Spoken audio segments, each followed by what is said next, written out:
मैं हूँ रिजवान। आज के लेक्चर में हम पढ़ेंगे कि PHP में कौन से ऑपरेटर्स होते हैं और उनको हम कैसे यूज़ करते हैं। सबसे पहले हम ये देखना होगा कि ऑपरेटर्स होते क्या हैं। इस चीज़ को समझने के लिए हमने एक एग्जांपल यहाँ पे लिखी है कि इसमें हम ये देखते हैं कि ऑपरेटर जो होते हैं मेन के हम दो वैल्यूज़ को जब ऐड करते हैं, जैसे कि 8 + 5 को हमने ऐड किया, हमारे पास 13 आया। अब ये जो 8 + 5 है ये हमारे पास ऑपरेंड है, वो वैल्यूज़ हैं जिनको हम ऐड कर रहे हैं, और प्लस हमारे पास जो है वो ऑपरेटर है जिसको हम एज ऑपरेटर यूज़ कर रहे हैं और इन दो वैल्यूज़ के ऊपर वो ऑपरेशन परफॉर्म कर रहे हैं। PHP के अंदर मुख्तलिफ किस्म के ऑपरेटर्स यूज़ होते हैं जिसके बारे में हम पढ़ते हैं। सबसे पहले अरिथमेटिक ऑपरेटर्स। अरिथमेटिक ऑपरेटर मेरे पास सबसे पहले है प्लस का साइन। प्लस का जो साइन है उसको हम कहते हैं ऐड करने के लिए ऑपरेटर होता है, एडिशन ऑपरेटर होता है, और ये दो वैल्यूज़ को आपस में ऐड करता है। फिर आ जाता है हमारे पास सब्ट्रैक्ट का साइन, यानी कि माइनस का साइन, दो वैल्यूज़ को सब्ट्रैक्ट करने के लिए यूज़ होता है। मल्टीप्लिकेशन, मल्टीप्लिकेटिव ऑपरेटर होता है, ये हमारे पास दो वैल्यूज़ को आपस में मल्टीप्लाई करता है। इसी तरह हमारे पास नेक्स्ट है डिवीजन का साइन, जो कि दो वैल्यूज़ को डिवाइड करने के लिए इस्तेमाल होता है। फिर परसेंटेज का साइन है और इसे हम मॉडुलस भी कहते हैं, मॉडुलस ऑपरेटर कहते हैं, और ये जब दो वैल्यूज़ को डिवाइड करते हैं उसकी रिमाइंडर वैल्यू हमें वापस करता है, वो मॉडुलस का साइन, ठीक है। उसके अलावा हमारे पास डबल प्लस का साइन। इससे पहले जो हमने अभी अब तक ऑपरेटर देखे ये आमतौर पे हम मैथमेटिक्स में यूज़ करते रहते हैं, इसमें हमें इतनी ज़्यादा कंफ्यूज होने की ज़रूरत नहीं है। लेकिन मेन चीज़ जो है डबल प्लस का साइन, ये कहते हैं इंक्रीमेंट ऑपरेटर। ये एक हमारे पास अगर वेरिएबल की वैल्यू जो होती है उसमें से कि हमारे पास एक वेरिएबल है a, उसके अंदर वैल्यू हमारे पास 10, हम चाहते हैं कि इसमें एक प्लस होता जाए, ठीक है। हम उसको एक इंक्रीमेंट ऑपरेटर लगाते हैं a++, यानी कि a वैल्यू उसके साथ प्लस होती जाए, एक +1 होती जाए। जैसे कि हमारे पास 10 है, a की वैल्यू अगर तो उसमें एक प्लस होकर 11 बन जाएगी, और खुद ब खुद नेक्स्ट वैल्यू उसमें प्लस होती जाएगी अनटिल कि हमने जब तक उसको ब्रेक नहीं कर देते या उसको हमने कोई लिमिट नहीं दी होती कि कब तक प्लस करनी है। इस तरह हमारे पास डिक्रीमेंट ऑपरेटर है, और ये डिक्रीमेंट ऑपरेटर उस वक्त तक माइनस करता रहता है, यानी कि एक वैल्यू माइनस होती रहती है इसमें से। अगर 10 है हमारे पास तो हमने अगर डिक्रीमेंट ऑपरेटर लगाया है, यानी कि दो माइनस के साइन लगाएंगे तो वो डिक्रीमेंट ऑपरेटर बन जाएगा। अगर वो हमने लगाया है तो वो एक एक वैल्यू हर मतलब नेक्स्ट में से माइनस करता जाएगा। पहले हमारे पास अगर 10 थी, फिर माइनस होके 9 आ जाएगी, 9 से 8, 7 और अप टू सो ऑन, इसी तरह वैल्यूज माइनस होती जाएंगी। इनके एग्जांपल्स हम जिस वक्त हम इनको परफॉर्म करेंगे तो हमें बेहतर तरीके से समझ आ जाएगा। ये सिर्फ ऑपरेटर का ओवरव्यू है।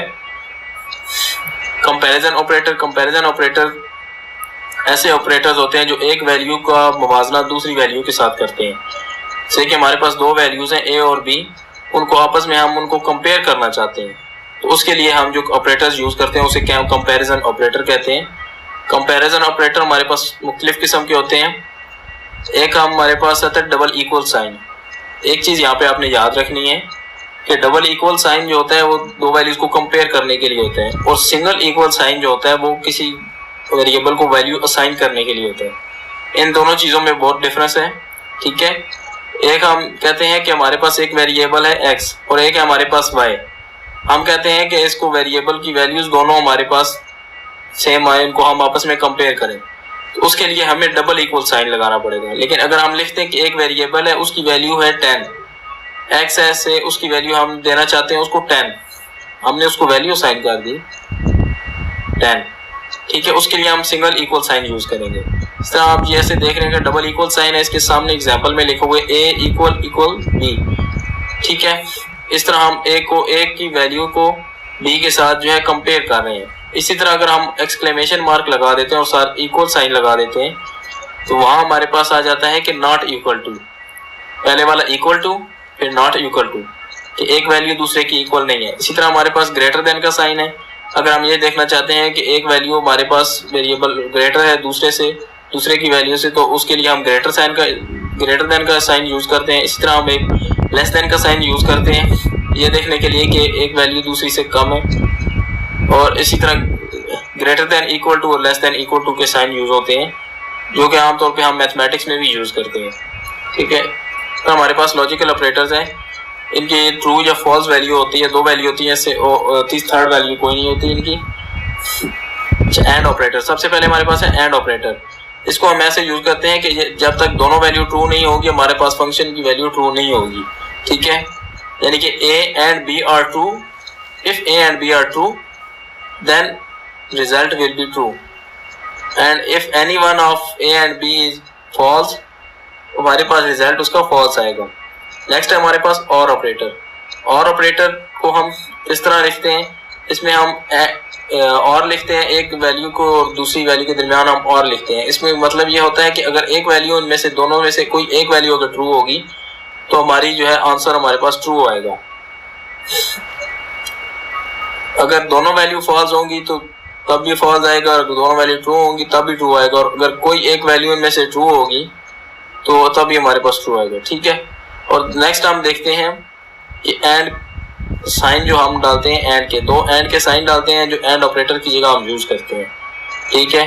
जैसे कि ऊपर हमने एंड ऑपरेटर देखा, एंड भी लिख सकते हैं इसके दरमियान, और दो एंड के साइन भी डाल के हम उसको एंड की जगह यूज कर सकते हैं। इसी तरह टू पैरेलल लाइंस रिप्रेजेंट करती हैं और ऑपरेटर्स को, ठीक है। और ऑपरेटर जैसे हमने ऊपर और का पढ़ा, इसी तरह ये भी और ऑपरेटर को रिप्रेजेंट करती हैं। यहाँ पे हम इसकी दो पैरेलल लाइंस यूज करेंगे।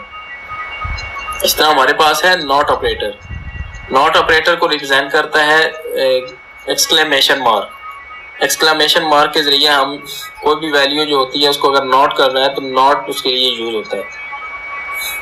इसके एग्जांपल में आप देख लें, not A and B is false, यानी कि ये उस नेक्स्ट रिजल्ट को उल्टा कर देता है। ये जैसे जैसे हम आगे बढ़ते जाएंगे हम इनकी प्रैक्टिकली देखेंगे एग्जांपल्स करके कि ये अपने एग्जांपल में इनको यूज करेंगे कि ऑपरेटर कैसे काम करते हैं, ठीक है। फिर वक्त इस लेक्चर में हम सिर्फ इसका ओवरव्यू लेंगे। नेक्स्ट हम आगे देखेंगे कि इनको हम अपने फंक्शन में कैसे यूज करते हैं।